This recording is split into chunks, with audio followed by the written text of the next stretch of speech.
আসসালামু আলাইকুম। কেমন আছো সবাই? নিশ্চয়ই ভালো। শুনেছি বাংলাদেশে অনেক বৃষ্টি হচ্ছে। বৃষ্টির দিনে খিচুড়ি খেতে মন চায়, কিন্তু ইউজুয়ালি আমি এখানে বৃষ্টির দিনে কোনো খিচুড়ি রান্না করি না।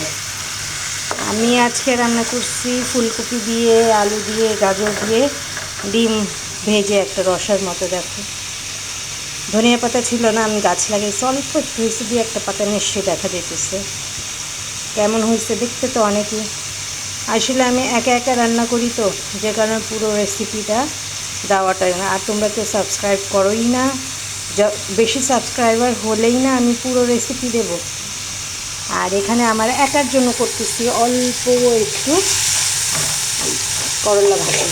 না, করলা ভাজিটা আমার অনেক, করলা ভাজি বলতে না, করলা যে কোনো কিছুই আমার পছন্দ।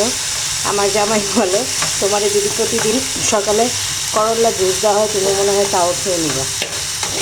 করলা আমার এত পছন্দ। তো এটা করতেছি, সাথে অন্য কিছুও করবো, শাক টাক করবো। আপাতত এটা করতেছি। এখন মেয়েকে ঘুম পাড়াবো। ছোটো মেয়েকে নিয়ে আমি আসলে অতটা কাজ একা একা করতে পারি না।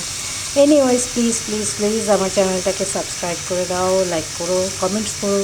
আল্লাহ হাফিজ।